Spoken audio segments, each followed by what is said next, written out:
Kenneth Frampton, el regionalismo crítico y algo más. Vamos a revisar el planteamiento de Kenneth Frampton. Él trabaja con Alex Stonich y Liane Lefebvre. Ellos presentan una visión crítica sobre la arquitectura moderna que se había desarrollado hacia principios de los años 80 del siglo XX. Vamos a revisar el planteamiento de Kenneth Frampton y Alex Stonich, quien junto a Liane Lefebvre presentan una visión crítica sobre la propuesta de la arquitectura moderna que se había desarrollado hasta principios de los años 80 del siglo XX. Frampton publica en la revista de arquitectura Perspecta, que es de la Universidad de Yale, es una de las publicaciones más antiguas de Estados Unidos, el texto Hacia un regionalismo crítico. 6 puntos para una arquitectura de resistencia. Eso lo hace en el año 1983. Frampton va a desarrollar el tema del regionalismo crítico a partir de la exposición de Alex Stonich y Liane Lefebvre, quienes explican que ellos hablan de un nuevo regionalismo, que surge como una crítica al desarrollo de una globalización mercantilista. La cita directa que hace Gnosis es la siguiente. Nos referimos a una nueva clase de regionalismo, lo que llamamos regionalismo crítico. Está surgiendo como una crítica a la destrucción de estructuras en la arquitectura contemporánea difundida por las empresas multinacionales, que, cualquiera que sean sus aspectos positivos, acaban con los lazos humanos. La fase actual del regionalismo es un fenómeno crítico estimulante y no debe confundirse con el culto a la nostalgia.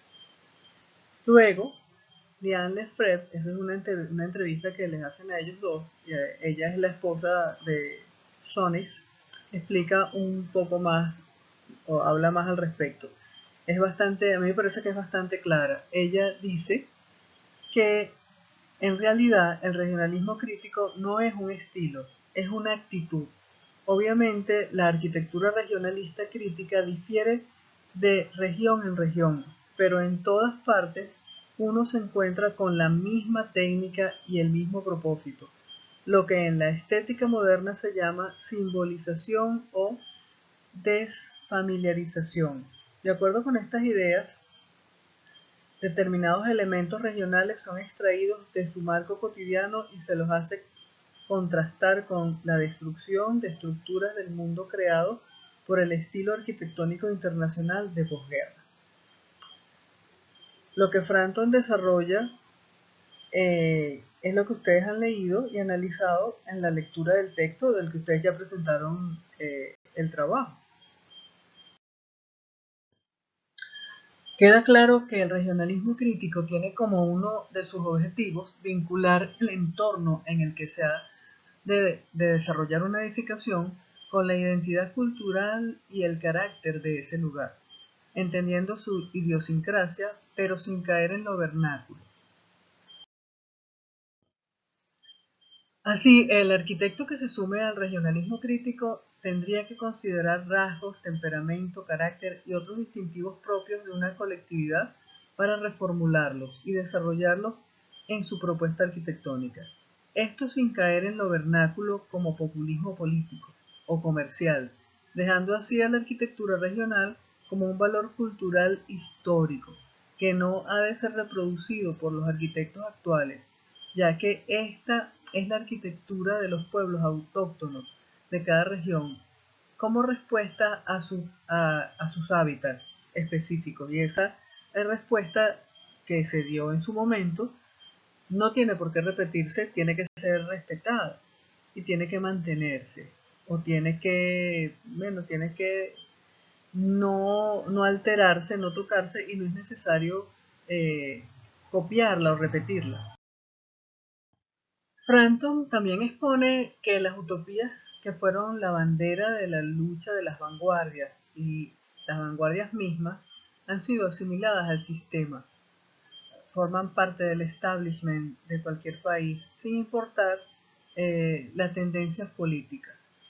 Debe desarrollarse una arquitectura crítica de resistencia ante propuestas irrespetuosas con la cultura del país donde se desarrolle, con el medio ambiente o con la población que ha de vivir esa arquitectura. Igualmente, ha de buscarse el equilibrio entre el desarrollo formal, funcional y matemático frente al ecosistema y dejar de dar todo el valor a lo visual asociado a la forma. Es dejar de ver a la arquitectura como una vedette, como una pieza escultural, y aproximarse más al sistema sensorial compuesto por una diversidad de expresiones asociadas a los otros sentidos. Lo táctil, lo sonoro, los olores, también deben ser considerados al momento de diseñar y desarrollar el proyecto arquitectónico. Para hablar de lo estereotómico y lo tectónico, me remito a las definiciones expresadas por el arquitecto Alberto Campos Baeza, a quien cito textualmente. Se entiende por arquitectura estereotómica aquella en que la fuerza de la gravedad se transmite de una manera continua en un sistema estructural continuo y donde la continuidad constructiva es completa. Es la arquitectura masiva, pétrea, pesante, la que se asienta sobre la tierra como si de ella naciera. Es la arquitectura que busca la luz, que perfora sus muros para que la luz entre en ella. Es la arquitectura del podio, del basamento, del estilobato. Es, para resumirlo, la arquitectura de la cueva. Bueno, esta imagen de la cueva no es para mí la mejor, puesto que la cueva no es un producto arquitectónico. La cueva es por sí misma y es utilizada por el ser humano como cobijo, pero no es una construcción humana, sino es una pieza de la naturaleza que los humanos usaron y usan si la necesitan. A mí me parece que más apropiado es asociar a lo estereotómico la imagen de la pirámide, que sí es una construcción humana. La pirámide, no importa si es egipcia, precolombina, la de los países orientales, cualquiera de las pirámides me parece que es un ejemplo muy fácil de entender sobre lo que es esa arquitectura estereotómica. En cuanto a lo tectónico, Campos Baeza dice: se entiende por arquitectura tectónica aquella en que la fuerza de la gravedad se transmite de una manera sincopada. Es un sistema estructural con muros, con juntas, y donde la construcción es articulada. Es la arquitectura ósea, leñosa, ligera, la que se posa sobre la tierra como alzándose de puntillas. Es la arquitectura que se defiende de la luz, que tiene que ir velando sus huecos para poder controlar la luz que la inunda. Es la arquitectura de la cáscara, la del ábaco. Es, para resumirlo, la arquitectura de la cabaña. Entonces, la imagen de la cabaña tiene que entenderse a partir de sus elementos compositivos estructurales, es decir, la arquitectura y sus partes. Imaginémonos un juego para armar donde las piezas se articulan y generan el espacio. Es el desarrollo del vacío como concepto arquitectónico. Campos Baeza agrega: lo tectónico está ligado a la adición. El espacio, lo no construido, tiene mayor valor. Es una arquitectura abierta y ligera, porque él dice que lo estereotómico es, es la sustracción, es la idea de ir construyendo a través de la resta. O sea, digamos, el muro puede crecer o decrecer a través de la sustracción. Ese es un concepto que maneja Campos Baeza. Para entender ambos conceptos es necesario aproximarse al análisis arquitectónico a través de los principios estructurales. Eso es lo que yo considero, que hay que pensar desde los soportes y la distribución de las cargas. Este es un ejercicio intelectual que va para comprender esta teoría y que va de la teoría a la práctica y de la práctica a la teoría. O sea, para entender estos conceptos hay que, o sea, esos conceptos forman parte de un ejercicio intelectual que va de la teoría a la práctica y de la práctica a la teoría. El muro es básicamente estereotómico y la columna con tensor es tectónica. Eso es lo que yo considero que les puede ayudar para comprender el concepto. Dice Campos Baeza que en la arquitectura estereotómica predomina la sustracción como principio. Cito literalmente, la sustracción está ligada a la idea estereotómica. Conserva al muro sólido como principal elemento. Se materializa al perforar el muro. En cuanto a lo tectónico, Campos Baeza dice, cito otra vez, se entiende por arquitectura tectónica aquella en que la fuerza de la gravedad se transmite de una manera sincopada, en un sistema estructural con nudos, conjuntas y donde la construcción es articulada. Es la arquitectura ósea, leñosa, ligera, la que se posa sobre la tierra como alzándose de puntillas. Es la arquitectura que se defiende de la luz, que tiene que ir velando sus huecos para poder controlar la luz que la inunda. Es la arquitectura de la cáscara, la del ábaco. Es, para resumirlo, la arquitectura de la cabaña. Eso es lo que plantea Campos Baeza. La imagen de la cabaña, pienso yo, tiene que entenderse a partir de sus elementos compositivos estructurales. Esa es una manera, yo creo que es una de las mejores maneras de entender la tectónica. Es decir, es entender la arquitectura y sus partes. Imaginémonos un juego para armar, de esos de que uno juega cuando somos niños, donde las piezas se articulan y generan el espacio. Porque yo creo que la tectónica juega con el desarrollo del vacío como concepto arquitectónico. Campos Baeza dice también lo siguiente: lo tectónico está ligado a la adición. El espacio, lo no construido, tiene mayor valor. O sea, el espacio, lo no construido, o sea, el vacío, tiene mayor valor. Es una arquitectura abierta y ligera.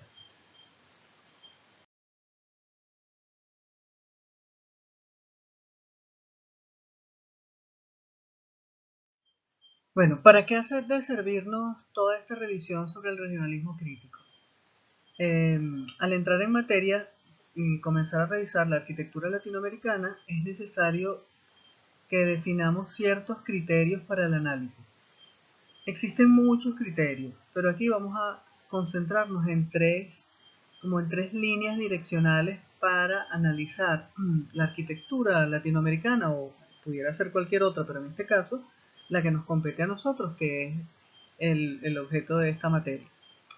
Hay una aproximación técnica, una aproximación estética que es complicado definir, pero que existe, y una aproximación social o sociocultural, y es en este último punto donde entra como herramienta de análisis el regionalismo crítico de Franklin. Vamos a desarrollar brevemente estos tres puntos de análisis.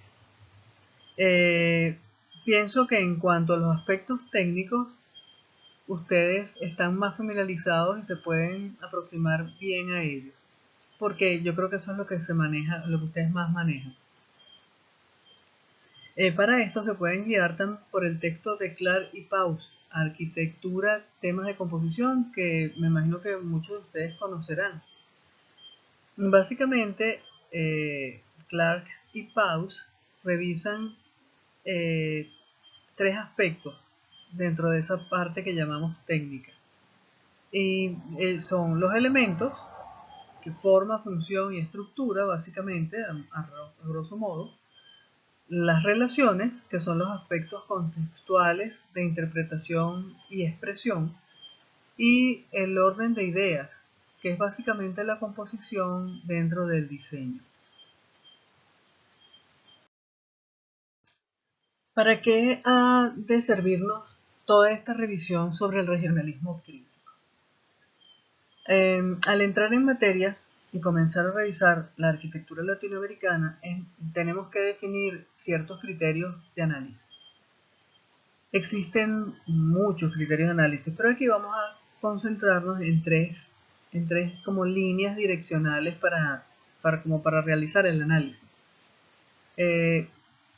Hay una aproximación técnica, una aproximación estética, que es difícil de determinar, y una aproximación social o sociocultural, que es en este último punto donde entra como herramienta de análisis el regionalismo crítico de una manera más concreta. Vamos a hablar brevemente de estos tres puntos de análisis, ¿sí? Y vamos a ver cómo los podemos usar. Pienso que en cuanto a los aspectos técnicos, o sea, la aproximación técnica, esa es tal vez la que ustedes manejan más fácilmente, con la que están más familiarizados. Se pueden guiar para esto con el texto de Clark y Paus, Arquitectura, temas de composición, que me imagino que muchos de ustedes lo conocen, ¿no? Básicamente ellos revisan tres aspectos en los que se agrupan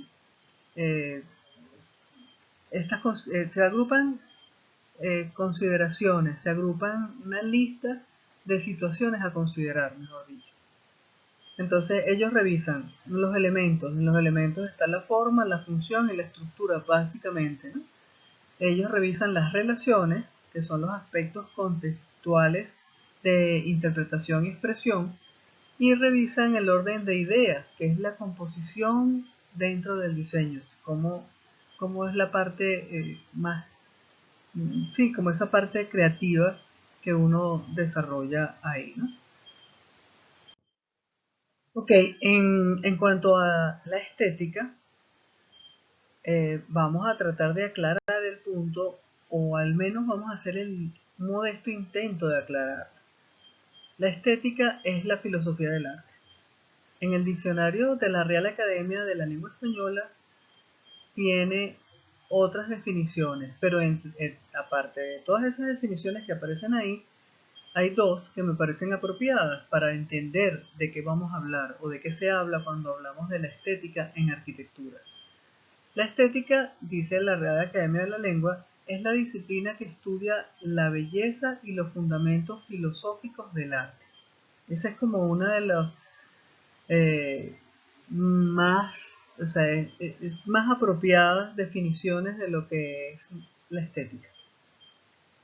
Otra definición que nos es más útil todavía a nosotros como arquitectos dice: es el conjunto de elementos estilísticos y temáticos que caracterizan a un determinado autor o movimiento artístico. La estética del modernismo, por ejemplo. La estética del gótico sería otro. Podríamos revisar, bueno, las estéticas de los distintos movimientos a lo largo de la historia de las artes plásticas, por ejemplo, la historia de la arquitectura también puede ser. Por eso esta última definición es apropiada para la revisión que haremos de la arquitectura contemporánea latinoamericana, pues a través de ella podemos establecer una serie de pautas y a considerar al revisar las obras y a los arquitectos que generaron esas obras.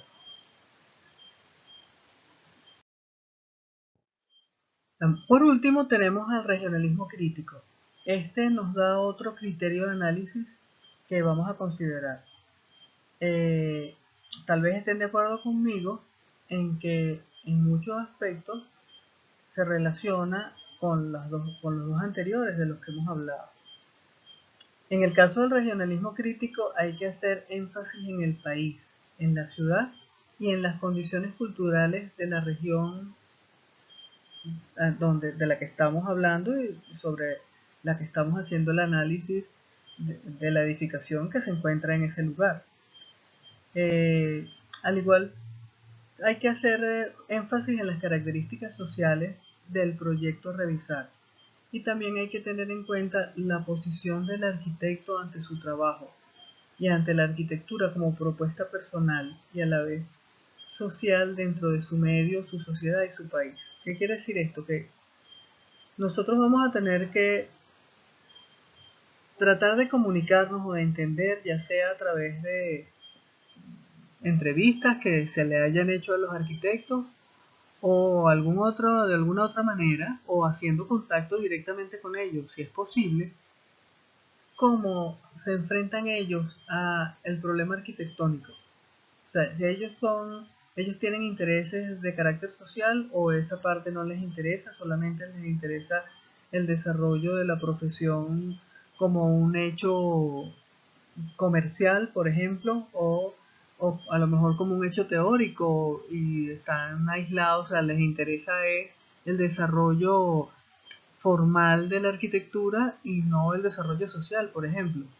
Habría que ver, hay que revisar esa parte y ver qué, cómo trabajan, qué es lo que hacen estos arquitectos, cómo trabajan ellos su arquitectura y bueno, también ver, una cosa es lo que la gente dice y otra es lo que la gente hace. Hay que ver qué es lo que ellos dicen y qué es lo que ellos hacen, ¿verdad? En su país, en su sociedad y dentro de su medio cultural. Hay que ver también si ellos están trabajando, les interesa la arquitectura de interés social o si prefieren una arquitectura más elitesca, si ellos quieren hacer o una arquitectura o sea, para unos grupos sociales específicos. Eso hay que averiguar. Esa es una de las cosas que hay que averiguar y ahí entra parte de lo que es el análisis del regionalismo crítico.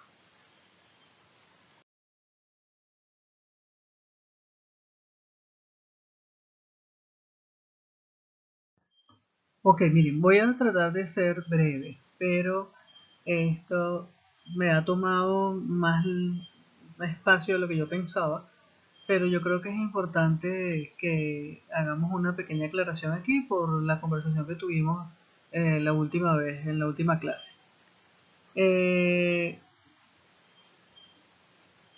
la revolución industrial es tal vez el cambio de vida más brutal que ha sufrido la humanidad eh, en todo su desarrollo como civilización, porque fue muy rápido, fue muy violento, fue sin planificación, cambia el modo de producción de una manera muy radical y los seres humanos se van adaptando como pueden a estos cambios, sin saber mucho lo que estaban haciendo y lo que estaba pasando.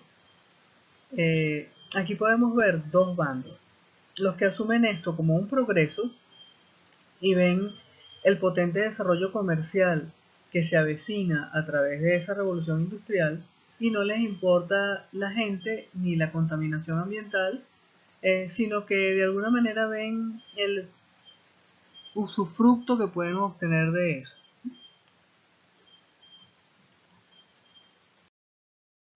Mm.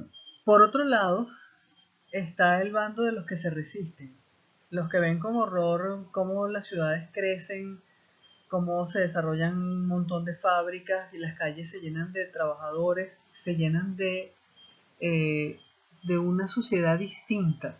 No es en realidad las ciudades medievales eran unas ciudades muy sucias, incluso las mismas ciudades renacentistas.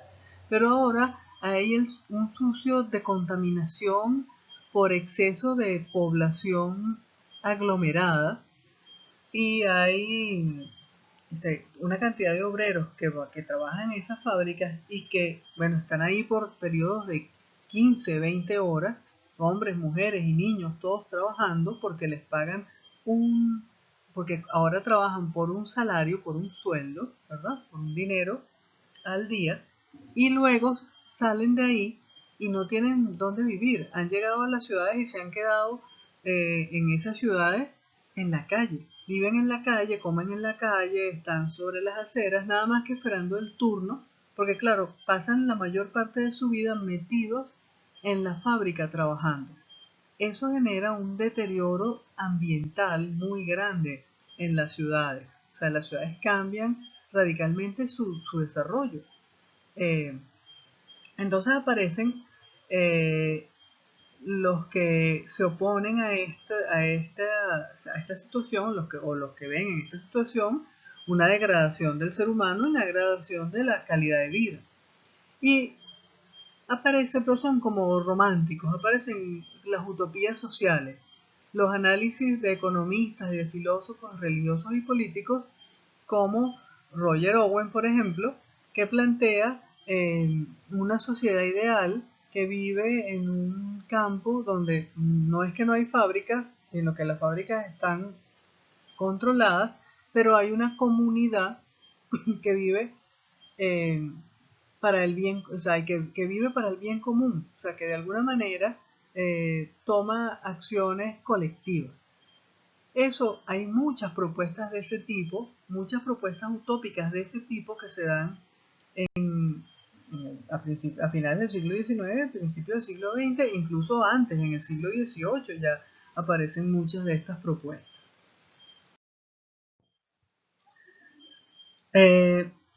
Unos defienden el cambio y otros tratarán de buscar propuestas que consideren más la condición humana. La burguesía de los distintos países empiezan a quedar en entredicho. Sus costumbres empiezan a verse ridículas. ¿Por qué? Bueno, porque por muchas razones las costumbres burguesas dejan de ser prácticas. O sea, su manera de vestir, su manera de cómo organizar la vida, deja de tener sentido cuando hay una población mucho más populosa, cuando una población mucho más grande en cantidad de individuos, que es la población que ahora va a ser la población obrera, que comienza a crecer, que es la mayoría, y que no se puede dar esos lujos que se daba la clase obrera, que se llama la clase burguesa, no se puede vestir como se pretendía vestir la burguesía, tiene que aligerar las ropas van a ser mucho más pobres, bueno, por supuesto, porque es una gente que no tiene nada, o sea, sus recursos son mínimos. Esa gente además no tiene una educación apropiada eh, y no tiene dónde vivir. Hay un problema muy importante de vivienda. Fíjense, ellos van a vivir hacinados, o sea, una familia junta son 6 personas, 7 personas en una sola habitación, o una cantidad de obreros que alquilan, los que pueden, entre todos alquilan un cuarto pequeño y viven ahí 10 obreros. Y esa situación es una calidad de vida pésima. Y eso es lo que está sucediendo en ese momento de la revolución industrial. Es en este contexto en donde aparece para 1867, el siglo XIX, El Capital de Carlos Marx. Ahí él revisa los nuevos procesos de producción de la época. O sea, lo interesante que tiene el trabajo de Marx es que él se da cuenta de lo que está sucediendo y lo escribe y dice, está pasando esto, los procesos de producción cambiaron y se están desarrollando de otra manera. Él no pretende desarrollar, eso nunca fue su intención, desarrollar una ideología. La ideología marxista es posterior.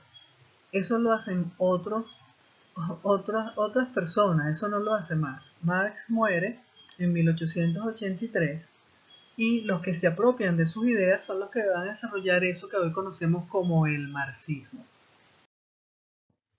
Vamos a aclarar lo siguiente. Una ideología es una colección de ideas. Esta colección de ideas tiene que ser coherente, tienen que ser coherentes entre sí.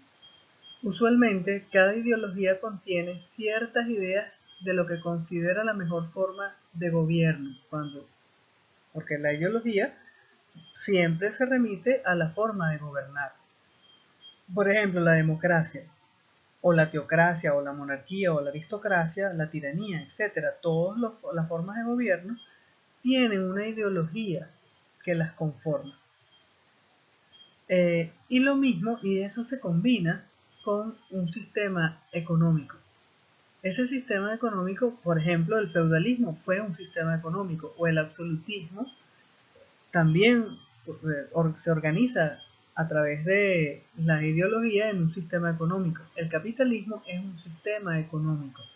Y el socialismo y el comunismo, el socialismo es un sistema económico, tiene una ideología que lo organiza, y el comunismo tiene otra. No son lo mismo, son cosas distintas, aunque parezcan que se aproximan o que se parecen, pero no son iguales.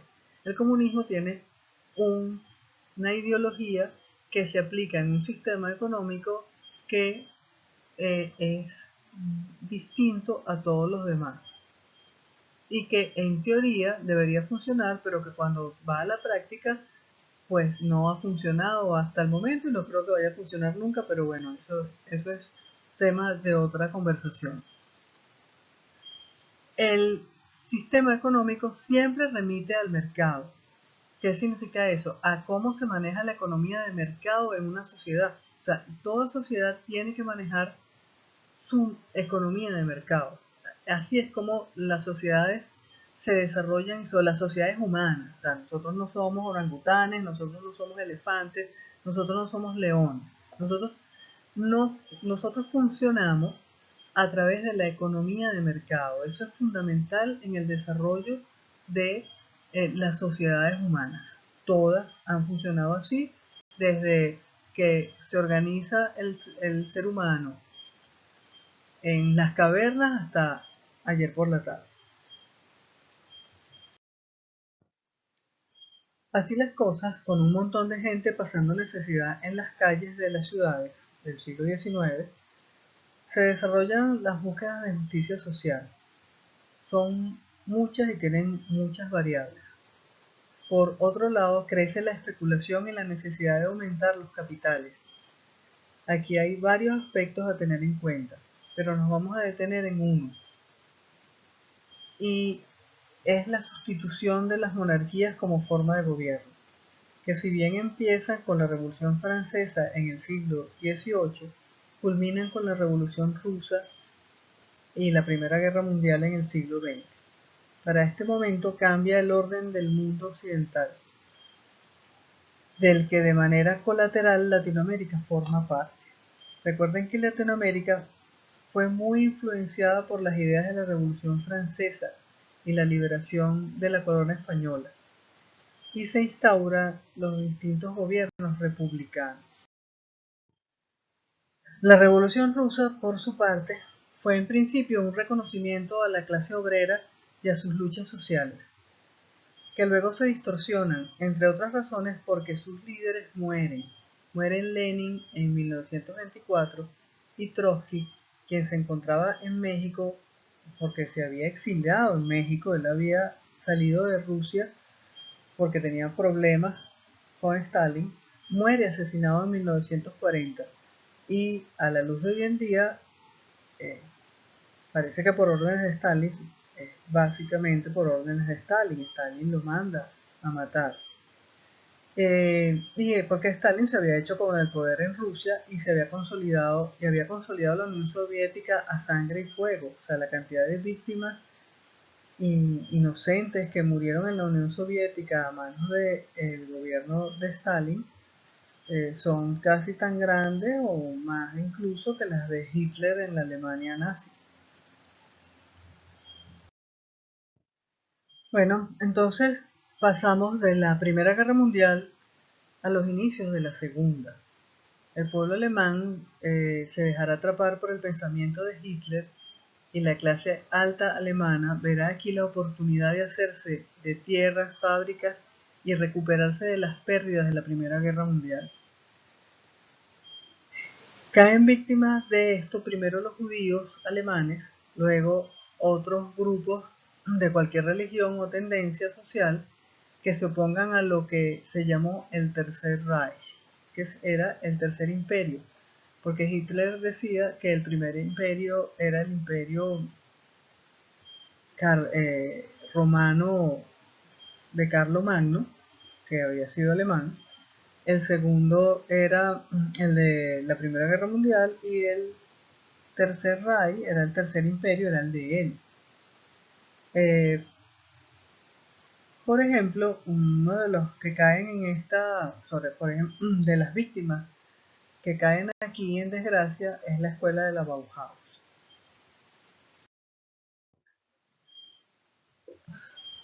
La Bauhaus se desarrolla como la primera gran escuela de diseño en el mundo moderno. ¿A qué se opone o qué defiende la escuela de la Bauhaus? La escuela de la Bauhaus es una escuela taller. Se aleja de la educación académica tradicional y busca una nueva expresión alejada de los órdenes clásicos y los principios vitruvianos formales. Para Walter Gropius, su creador y principal director, no debe haber diferencia entre el artista y el artesano. Además, Gropius promueve el desarrollo de productos de diseño, de arquitectura, mobiliario, textiles, etc., para una nueva sociedad. La escuela de la Bauhaus se aleja o se opone al kitsch alemán. Los kitsch, o el kitsch para los alemanes, de principios del siglo XX, remitía al gusto popular o inculto, a objetos de mala calidad. Las imitaciones, los enanos de jardín, las figuras de porcelana son considerados kitsch. Hoy en día, la copia vulgar de un estilo bien definido y bien establecido es kitsch o se considera kitsch.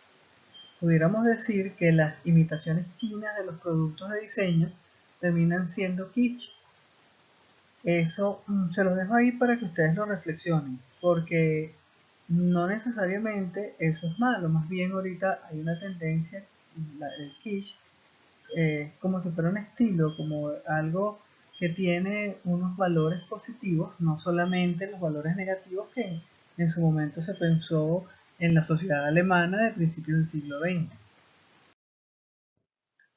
Bueno, viendo todo lo anterior, hay que entender que Latinoamérica fue y es un importante campo para el desarrollo de las ideas de izquierda, socialistas o incluso comunistas.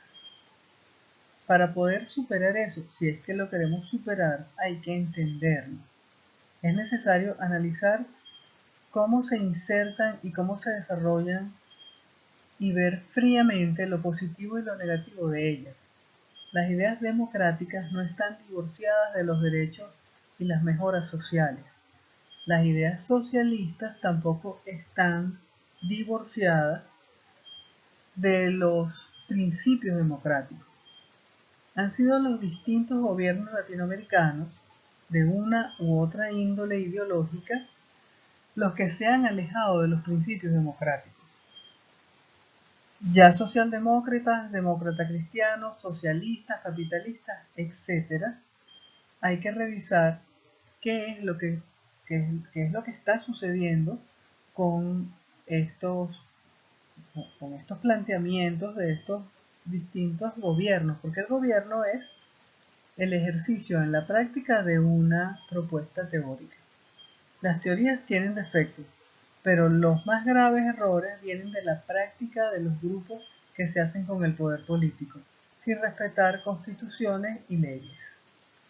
Eso es algo que tenemos que tener en cuenta también cuando analicemos la arquitectura de los distintos países y ver cuál es la tendencia que esa arquitectura maneja o por qué en unos países se desarrolla una arquitectura y en otros se desarrolla otra, o por qué en países como Venezuela se desarrolló una arquitectura tan pujante en un momento y después se desarrolló otra cosa que, bueno, que también tiene sus cosas, o sea, que tuvo sus valores positivos y por qué ahora nos estamos desmantelando como sociedad. O sea, algo está pasando para que no las instituciones que ciertamente están desmantelándose por un problema político, sino además toda la infraestructura de edificios, las edificaciones y toda la parte de ingeniería está destruyéndose. Y eso hay que detenerse a pensar por qué está sucediendo, qué es lo que está pasando ahí y ver cómo lo vamos a superar, porque a lo mejor podemos entender fácilmente en dos platos por qué está sucediendo. Pero es que eso lo vamos a tener que arreglar, lo vamos a tener que corregir. Hay que pensar cómo se va a corregir eso. Más que pensar que está destruido o de cómo se destruyó, hay que pensar cómo lo vamos a arreglar. Eso es más importante en este momento.